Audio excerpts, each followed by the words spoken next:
Guys, if you're ever asked any question about planned maintenance schedule, now most of the companies, what they do, they make a planned maintenance schedule for the vessel type and provide to the vessel.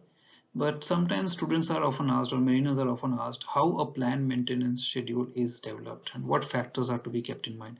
So I thought I'll make this video, just give you some knowledge here. And in your company, it may be different, but I'm talking about a general sense here about planned maintenance schedule, also known as PMS.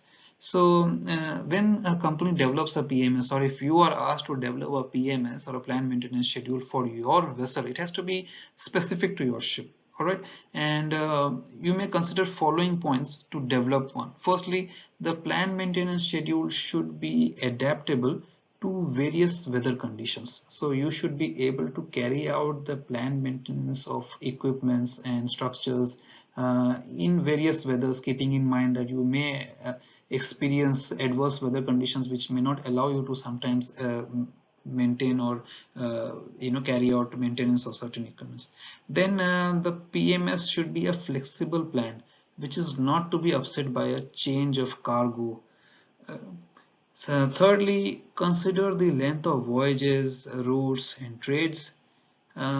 Make sure that you also integrate training along with the planned maintenance schedule. So if you can carry out some kind of training, for example, let's say maintenance of cranes or changing of wires or changing of lifeboat falls. So these are different kinds of trainings that you may also integrate along with the planned maintenance schedule that will help in the training of your crew. Then plan should be constructed such that the cargo gear is always ready for the annual or 5-yearly inspection or testing. So, and this applies to other equipments as well. So make sure that your planned maintenance considers all that and carries out the maintenance and testing of the equipment before any kind of external inspection or survey is due. Dry dock and repair periods should also be integrated into it, because in dry docks you may carry out the maintenance of a lot of structures that are inaccessible during a normal voyage of the sea. And this is where I'm talking about cofferdams, or it could be bilge keels or steel anodes, your external hull, then your transducers, any kind of protrusions coming out from the ship's hulls which are normally under the water.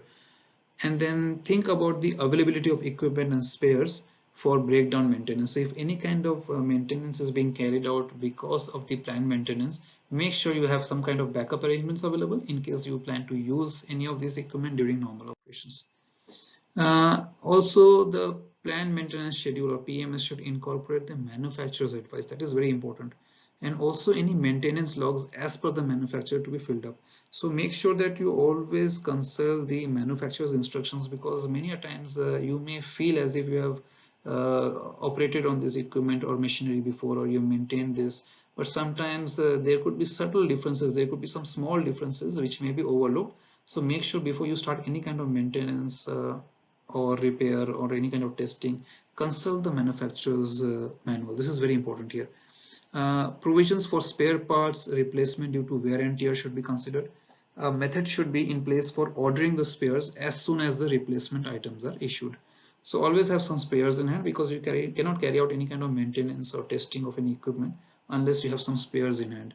For example, if you are trying to carry out testing of the firefighting extinguishers, or you're trying to replace it, so make sure you have the refill available. If you are to refill it ashore, then that's where they should be tested. You cannot test it and keep empty firefighting extinguishers on board, because you might need them in emergencies.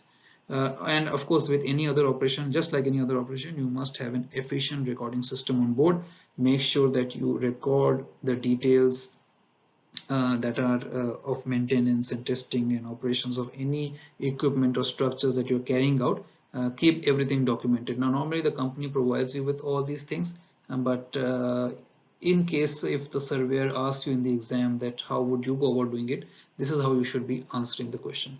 Now I'll go further into this as well, because in plant maintenance schedules, I'll show you an example of what it looks like, and this is for a general cargo vessel. So if you're sailing on some other type of ships, please I kindly just bear with it and just take this as an example, and this will help you to understand what is a plant maintenance schedule and normally what kind of maintenance is carried out on a weekly or short-term or a long-term basis. So let's say there's some short-term maintenance. For short-term maintenance will be weekly, fortnightly. So short-term maintenance will include weekly inspection and greasing of, say, for example, winches and windlass, wheels on steel hatch covers, door hinges on mast houses, ventilation systems, flaps, ventilators, weather-tight door cleats, anchor securing arrangements, booby hatches to cargo holds, sounding and air pipes, spare leads and rollers, derrick heads, and so on and so forth. For fortnightly, which is bi-weekly or twice in 2 weeks, you can carry out inspections or other maintenance of accommodation ladders and gangways, lifeboat falls, blocks, David pivot points, fire hydrants and monitors, fire hose box hinges, life buoys, life raft securing arrangements, butterfly nuts, deck lighting, and so on.